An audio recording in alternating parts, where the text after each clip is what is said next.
अस्सलाम वालेकुम दोस्तों। लाहौर कलंदर्स कहीं पर भी कोई भी फंक्शन करे, जर्नलिस्ट की तरफ से या कोई आम क्रिकेट फैन मिलता तो ये सवाल ज़रूर पूछता था, यार वो फवाद राना साहब नज़र नहीं आते, वो कहाँ पे हैं?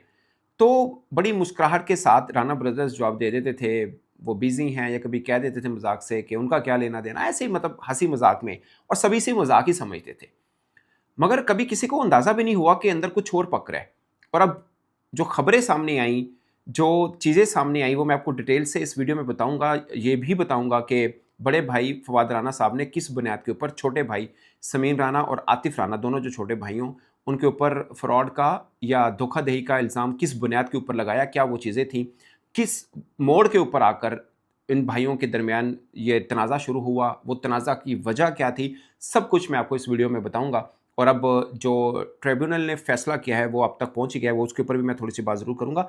मगर मैं आपको एक बात बताऊं, मुझे याद है लाहौर कलंदर्स का शायद फर्स्ट एडिशन 2015-16 की बात है। ये मैंने फवाद राना साहब का इंटरव्यू किया, तो उन्होंने ना, मैं इंटरव्यू दे रहा था, बड़े he is a very humble man, very nice sweet man. मैं उनका इंटरव्यू कर रहा था, फवाद राना साहब का, जो बड़े भाई हैं, जो शुरू शुरू में हमें नज़र आते थे। उन्होंने एक बड़ी ना फ़ख्र के साथ एक बात मुझे की, जो मुझे आज भी याद है, मैं अक्सर लोगों को कहता भी हूँ। उन्होंने कहा, ये चुबुर्जी ना, आजकल चुबुर्जी चेंज है, लाहौर का एरिया जो चुबुर्जी है, उस पहले ना ग्रीन बेल्ट टाइप पट्टी होती थी इर्द गिर्द में। उन्होंने बोला कि ऐसे हालात भी थे जब मैं लाहौर में शिफ्ट हुआ, पैसे नहीं होते थे, तो मैं ग्रीन बेल्ट के ऊपर भी सो जाता था, पट्टी पे भी रातें गुजारी हुई हैं मैंने, यानी इतनी मेहनत की है। और ऐसा मोड़ भी आया कि कंपनी, जो मैंने अपना यानी बिजनेस शुरू किया, तो एक मोड़ ऐसा भी आया था कि मेरे पास सैलरी देने को पैसे नहीं थे, बट ज़ाहिर है मेहनत करे खुदा देता ही है, तो वो चीज़ें मतलब सब हुई। मुझे आज भी उनका वो इंटरव्यू याद है, अक्सर चीज़ें वो होती हैं जो आपको याद रह जाती हैं। मुझे आज भी उनकी ये बात याद है कि नीचे से ऊपर आने वाले वो साहब हैं और मेहनत पे बिलीव करने वाले हैं। खैर जो भी है, बाकी आतिफ राना और समीर राना साहब हैं, इनको तो आप जानते हैं, मुतअद्दिद मरतबा प्रेस कॉन्फ्रेंस में सामने आए हैं। ये भी धीमे मिजाज के साथ बड़ा बोलते हैं ये भी। बट मैं आपको बता देता हूँ कि जो फैसला क्या हुआ, फिर वो भी बताऊंगा कि किस मोड़ पे आके ये प्रॉब्लम हुआ है। ये 2015 में आपने दो चीज़ें याद रखनी है, एक काल्को को और एक KRR को।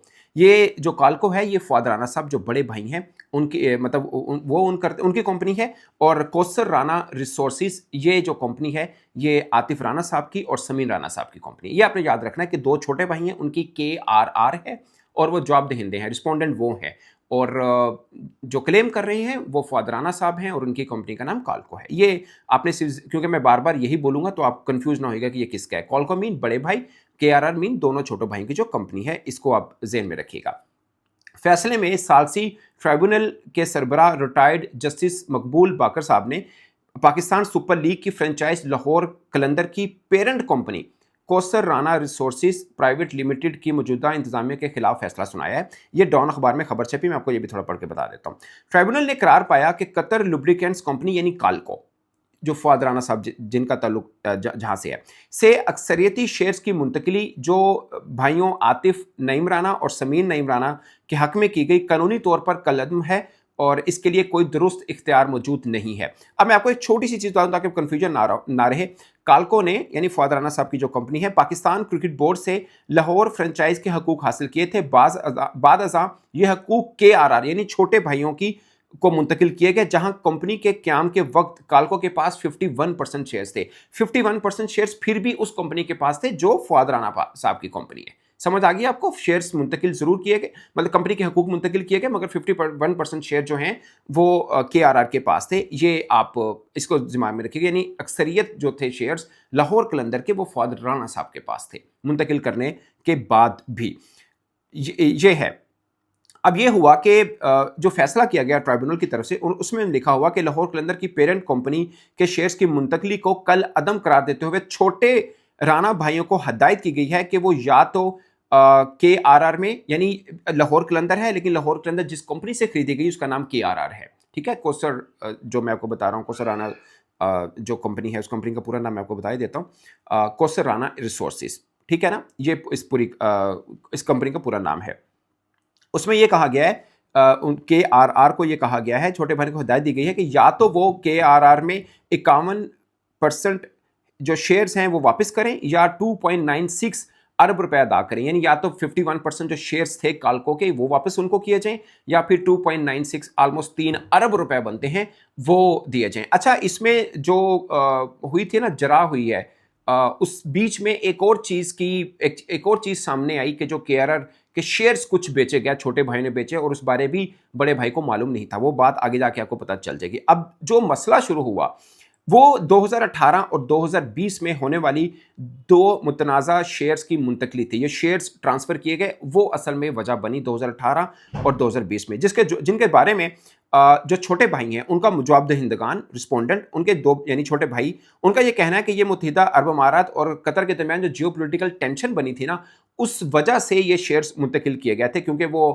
ابو ظہبی میں ہونے والے T10 کمپنی میں شرکت کو، یعنی حالات ایسے تھے کہ کمپنی اگر وہ قطر کی ہے، میں آپ کو بس مفہوم بتانا چاہ رہا ہوں، اگر اس کے شیئر زیادہ ہیں تو UAE کے اندر میچز ہو رہے ہیں تو کوئی مسئلہ مسائل نہ ہو، اس لیے پھر اس کمپنی کے شیئرز بڑھا دیے گئے تھے جو آلریڈی UAE کے اندر ہے. مطلب اس طرح سے کر کے ان کا کہنا تھا کہ چونکہ UAE نے قطر سے تعلقات منقطع کر لیے تھے، اس لیے کالکو کی اکثریتی ملکیت والی کسی کمپنی کے لیے UAE میں سرگرمی میں حصہ لینا ممکن نہیں تھا. لہٰذا فواد رانا نے فیصلہ کر کے کالکو اپنے 4% شیئرز عاطف رانا کو منتقل کرے تاکہ وہ اکثریتی شیئر ہولڈر بن جائے. اب یہ مجھے نہیں پتا KRR پاکستان سے ہے یا UAE کے، بٹ انہوں نے کیونکہ کالکو قطر سے تھی تو انہوں نے 4% شیئرز اس کمپنی میں ٹرانسفر کر دیے KRR میں، جو کہ چھوٹے بھائیوں کی کمپنی ہے اس میں. تاہم کالکو اور فواد رانا نے یعنی فواد رانا صاحب نے کہا کہ نہیں، یہ جو منتقلی کی ہے نا 4% شیئرز کی، یہی بیسیکلی دھوکے دہی کی مبنی ہے، اور انہوں نے اس چیز سے مطلب لا تعلقی کا اظہار کیا، جس پر چھوٹے بھائیوں نے یہ بھی دعویٰ کیا کہ KRR کو ادا کی گئی کچھ رقوم چھوٹے بھائیوں کی جانب سے کالکو کے چیئرمین اور CEO یعنی فواد رانا صاحب کی جو کمپنی اور ان کے جو CEO ہیں عزت مآب شیخ سلطان کے منعقدہ شکار کے انتظامات کیے تھے. ان کے کچھ پیسے ایسے تھے جو ان کے CEO صاحب آئے، فواد رانا صاحب کے CEO صاحب جب آئے تو ان کے ہنٹ کے لیے، شکار کے لیے کچھ پیسے لگے تھے. تاہم دعویٰ داروں نے اس موقف کو تردید کرتے ہوئے کہا کہ کھاتوں کے گوشواروں میں اس مقصد کا کوئی ذکر موجود نہیں ہے، نہ ہی کوئی ثبوت پیش کیا گیا، اور نہ ہی جواب دہندگان نے وصول و خرچ کی، یعنی جو رقم وہ کہہ رہے ہیں نا کہ ہم نے ان کے شکار کے اوپر پیسے لگا دیے ہیں، اس کا ثبوت نہیں دے پائے چھوٹے بھائی. یہ اب اس کو اس طرح سے سمجھ لیے گا. اپنے فیصلے میں ٹرائبونل نے جواب دہندگان کے موقف میں کئی سنگین خامیوں کی نشاندہی کی. یہ اب سنیے گا.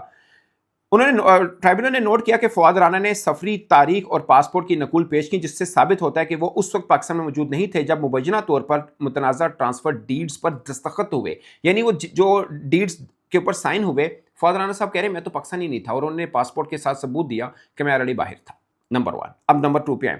جرا کے تھا، یعنی یہ جو جرا ہوئی، بحث و مباحثہ ہوا، اس دوران سمین رانا صاحب نے تسلیم کیا کہ گواہ جو KRR کی کمپنی کے سیکرٹری فاروق انور کے دستخط ہیں، یعنی اس کے اوپر جو گواہ کے طور پر دستخط تھے KRR کمپنی کے، جو خود چھوٹے بھائیوں کی کمپنی ہے، اس کے سیکرٹری فاروق انور کے، ان کے معروف دستخطوں سے مطابقت ہی نہیں کرتے تھے، ملتے ہی نہیں تھے. ٹھیک ہے. اب اگلے بات سنیے. ٹرائبونل نے یہ بھی نوٹ کیا کہ جواب دہندگان یعنی چھوٹے بھائی اصل ٹرانسفر ڈیڈز پیش کرنے میں ناکام رہے، اصل ٹرانسفر ڈیڈ بھی پیش نہیں کر پائے، اور اہم گواہوں یعنی فاروق انور جو سیکرٹری کا میں ذکر کر رہا ہوں اور عمران احمد کو بیان دینے کے لیے طلب بھی نہیں کیا. حالانکہ وہ لاہور میں دستیاب تھے، یعنی لاہور میں تھے، مگر بیان کے لیے، گواہی کے لیے نہیں لے کے آئے ان کو. فیصلے میں کہا گیا کہ جواب دہندگان نے خود اعتراف کیا، یعنی چھوٹے بھائیوں نے خود اعتراف کیا کہ شیئرز کے عوض کوئی ادائیگی پے آرڈر یا کراس چیک کے ذریعے کبھی نہیں کی گئی، حالانکہ مبینہ آفر لیٹرز میں اس کی شرط موجود ہے، یعنی کبھی کراس چیک یا اس میں پیسے نہیں پے ہی نہیں کیے ان کو.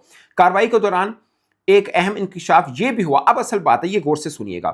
چھوٹے بھائیوں نے خفیہ طور پر KRR کے 30% شیئرز ایک شخص مسٹر نیازی، پورا نام نہیں لکھا ہوا، مسٹر نیازی کو $5 ملین میں فروخت کر دیے. اور یہ جب جرا ہو رہی ہے تو فواد رانا صاحب کو تب پتہ چل رہا ہے کہ KRR کے 30% شیئرز بھی فروخت کیے گئے ہیں. یہ انہوں نے دعویٰ کیا.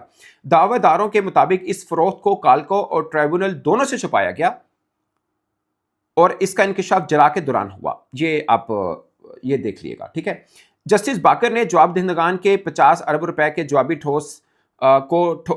جوابی دعوے کو ٹھوس شواہد اور قابل اعتبار مواد کی عدم موجودگی کے باعث مسترد کر دیا. انہوں نے اس کو مسترد کر دیا. فیصلے میں کہا گیا کہ ٹرائبونل اس نتیجے پر پہنچنے پر مجبور ہے کہ منتقلی کی دستاویزات کو قانونی اور درست طور پر نافذ شدہ تصور نہیں کیا، یعنی جو منتقلی کی گئی ہے یہ قانونی نہیں ہے، اور کسی بھی صورت میں یہ عدم معاوضہ کے باعث کل عدم ہے. اس کو کل عدم قرار دیا، جو شیئرز کیے تھے وہ کل عدم قرار دے دیا گیا. ٹرائبونل نے حکم دیا کہ 45 ڈیز کے اندر چھوٹے جو بھائی ہیں، چھوٹے رانا بھائی، یا تو جون 2020 سے واجب الادا مارک اپ سمیت کالکو کو 2.296 ارب روپے ادا کریں، یا 51% शेयर होल्डिंग वापस कर दें, यानी जो कंपनी कॉलको है उसको या तो 51% शेयर दें, यानी फिर लाहौर कलंदर के मालिक राना फवाद साहब हो जाएंगे। मालिक मीन 51% शेयर उनका हो जाएगा, या फिर जो तकरीबन 3 अरब रुपया बनता है वो वापस किया जाए।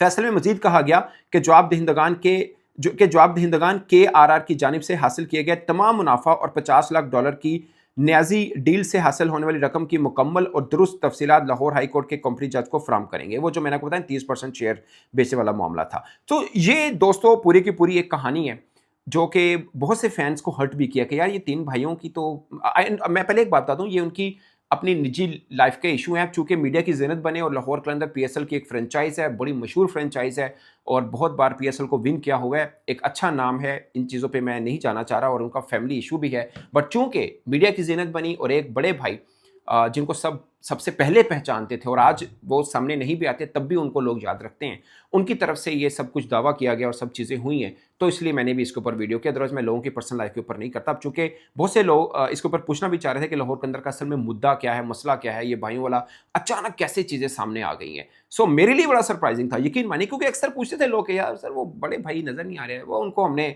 किसी और काम, मतलब मजाक से कह देते हमने कहीं और काम लगा दिया है। वो अक्सर उनकी आदत है, हर बात के ऊपर मजाक कर देते हैं और हम इसको मजाक ही समझते थे। सो ये एक पूरी की पूरी दोस्तों कहानी है।